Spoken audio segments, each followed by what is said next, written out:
En el nombre del Padre, y del Hijo, y del Espíritu Santo. Amén. 14 de septiembre del 2023. Queridos hermanos, parecería una contradicción celebrar hoy la fiesta de la cruz, festejar con alegría lo que representa todo el dolor, así como parece paradójico lo que dice San Pablo en la carta a los Colosenses: me alegro de mis tribulaciones por vosotros y completo en mi carne lo que falta a los padecimientos de Cristo en su cuerpo, que es la Iglesia. Recordemos el Evangelio de hace 2 domingos, después de que Pedro dijo en nombre de todos: tú eres el Cristo, el Hijo de Dios vivo. Jesús empezó a decir abiertamente a sus discípulos que debía ir a Jerusalén y sufrir mucho y ser muerto y resucitar al tercer día. Fue entonces cuando Pedro lo llevó aparte y empezó a decirle: no quiera Dios, Señor, que eso suceda. Pero él, volviéndose, dijo a Pedro: apártate de mí, Satanás, tú me sirves de escándalo, porque no piensas como Dios, sino como los hombres. Qué diferente resulta la cruz si se mira con ojos humanos o con ojos divinos. Pedro quería salvar a Jesús de la cruz, mientras que Jesús quería salvar a Pedro y a todos nosotros por medio de la cruz. Para Pedro y para todos nosotros, si no pensamos según Dios, sino según el mundo, la cruz representa la suma de todos los males, el máximo sufrimiento, la muerte. Sentimos la aversión al sufrimiento, porque no es de la naturaleza humana. Dice el libro de la sabiduría: Dios no ha creado la muerte y no se alegra de la ruina de los vivientes, porque Él ha creado todo para la existencia. Y dice: Dios ha creado al hombre para la inmortalidad. Lo hizo a imagen de su propia naturaleza. Pero por envidia del demonio entró la muerte en el mundo, y la experimentan los que le pertenecen. Por el hecho de que Dios nos ama, ha aceptado el riesgo de no ser correspondido, y así el amor da espacio al dolor. En la medida que se ama, se sufre. Y puesto que el hombre ha pecado, es inevitable encontrar el sufrimiento. Por eso Jesús le dice a Luisa en el volumen 7: hija mía, la cruz es un fruto espinoso, que por fuera es molesto y punzante, pero quitando las espinas y la corteza se encuentra un fruto precioso y gustoso, y sólo quien tiene la paciencia de soportar las molestias de las espinas puede llegar a descubrir el secreto de la preciosidad y el sabor de ese fruto, y sólo quien ha llegado a descubrir ese secreto lo mira con amor y con avidez lo va buscando, sin preocuparse de las espinas, mientras que todos los demás lo miran con desprecio y lo rechazan. Por eso el Señor dijo a sus discípulos: el que quiera venir en pos de mí, niéguese a sí mismo, tome su cruz de cada día y me siga.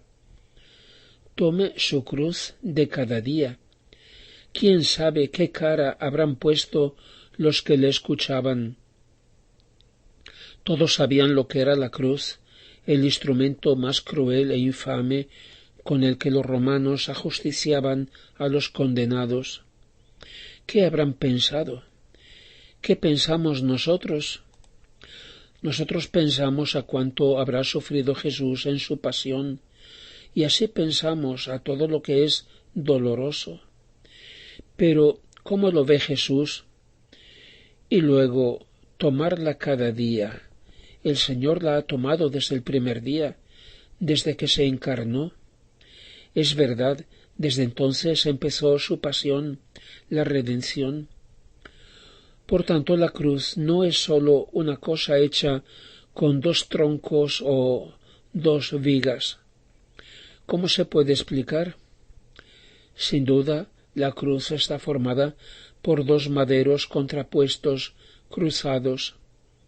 El pensamiento va a aquellos dos misteriosos árboles que estaban en medio del paraíso terrenal, el árbol de la vida y el árbol del conocimiento del bien y del mal, del cual el hombre no debía comer.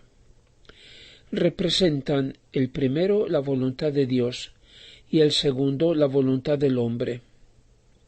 Jesucristo, verdadero Dios y verdadero hombre, tiene una voluntad divina, la voluntad del Padre, y una voluntad humana, perfectamente unidas, identificadas en un solo querer divino-humano.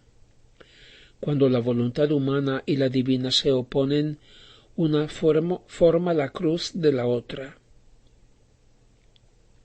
Jesús santificó la cruz, no al contrario.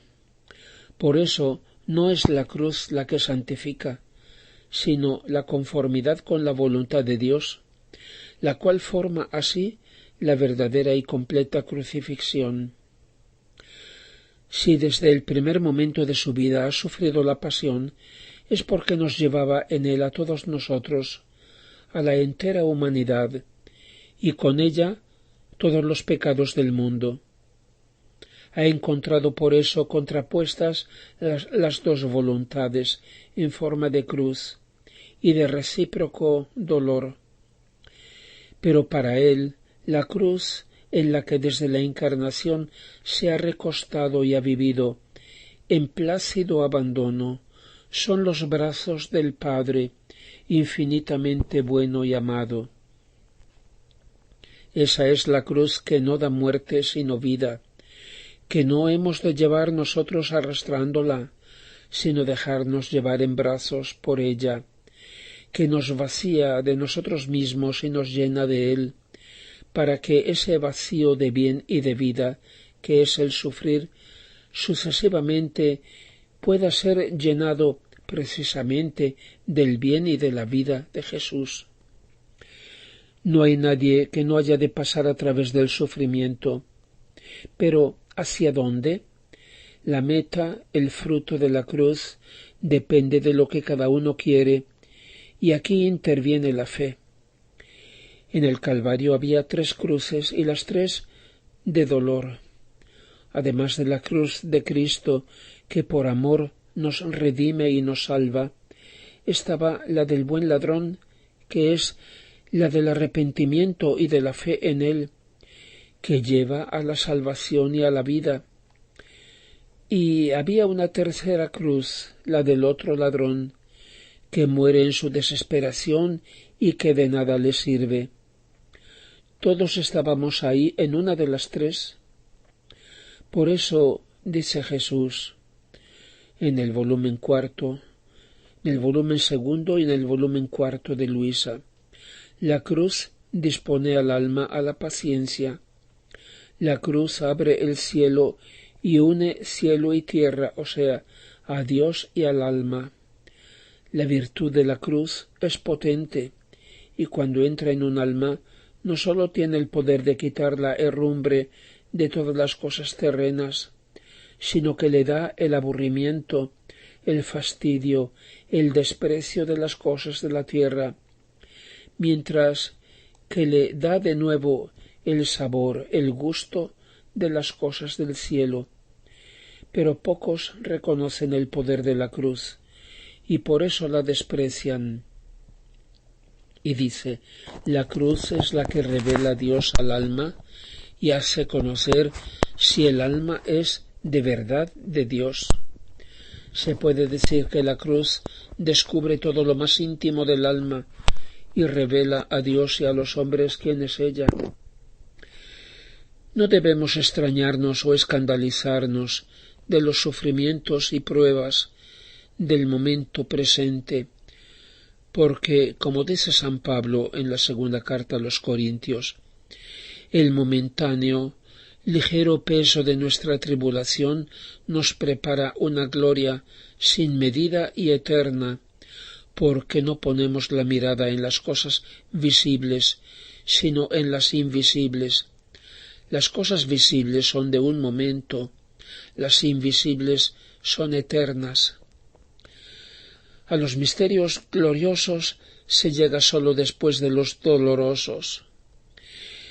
Es necesario pasar por muchas tribulaciones para entrar en el reino de Dios, decían los apóstoles, animando a los discípulos y exhortándoles a perseverar firmes en la fe.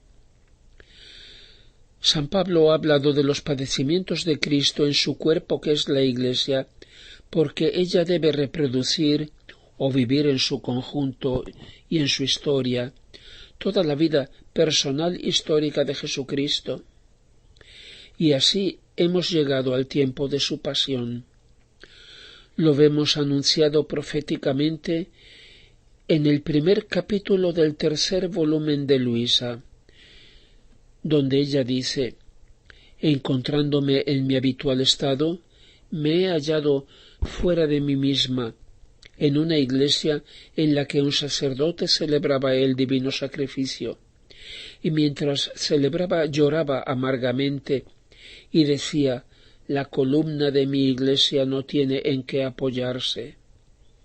Al decir eso he visto una columna cuya cima tocaba el cielo, y debajo de esa columna había sacerdotes, obispos, cardenales y todos los demás dignatarios que sostenían dicha columna. Pero con sorpresa al mirar he visto que de esas personas uno era muy débil, otro medio marchito, otro enfermo, otro lleno de fango.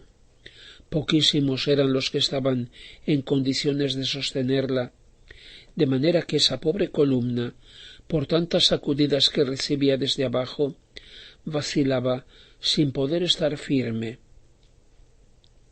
En lo alto de esa columna estaba el Santo Padre, que con cadenas de oro y con los rayos que mandaba de toda su persona, hacía todo lo posible por sostenerla, por sujetar e iluminar a las personas que estaban debajo, si bien alguna se le escapara para poder marchitarse y enfangarse más cómodamente.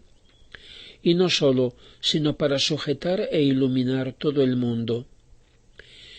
Mientras veía eso, el sacerdote que celebraba la misa, tengo duda de si era un sacerdote o bien nuestro Señor, pero por su habla era Jesús, no lo sé decir seguro. Me ha llamado a su lado y me ha dicho: hija mía, ¿ves en qué estado deplorable se halla mi iglesia? Las mismas personas que deberían sostenerla fallan y con sus obras la derriban, la golpean y llegan a denigrarla. El único remedio es que haga derramar tanta sangre que forme un baño para poder lavar ese fango podrido y sanar sus llagas profundas, para que, sanadas, reforzadas, embellecidas por esa sangre, puedan ser instrumentos capaces de mantenerla estable y firme.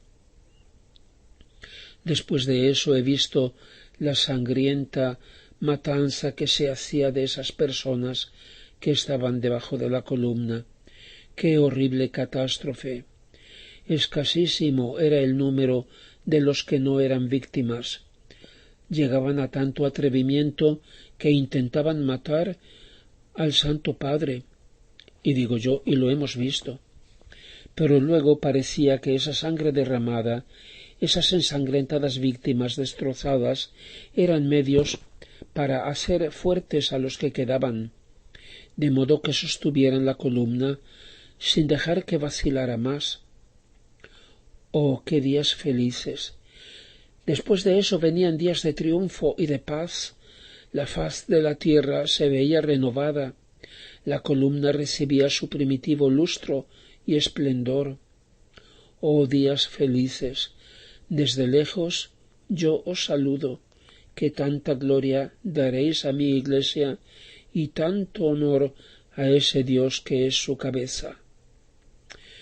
Concluyamos, queridos hermanos, con este otro capítulo del cuarto volumen del 2 de septiembre de 1901, donde Luisa dice: esta mañana mi adorable Jesús se mostraba unido al Santo Padre y parecía decirle: las cosas sufridas hasta ahora no son más que todo lo que yo pasé desde el principio de mi pasión hasta que fui condenado a muerte. Hijo mío, no te queda más que llevar la cruz al Calvario. Y mientras decía eso, parecía que el bendito Señor tomase la cruz y la pusiera sobre el hombro del Santo Padre, ayudándole él mismo a llevarla. Ahora bien, mientras hacía eso, ha añadido: mi Iglesia parece que esté como moribunda, en particular en su aspecto social, y con ansia esperan el grito de muerte. Pero ánimo, hijo mío, después de que hayas llegado al monte, cuando la cruz será levantada, todos se sacudirán y la Iglesia dejará el aspecto de moribunda y adquirirá de nuevo su pleno vigor.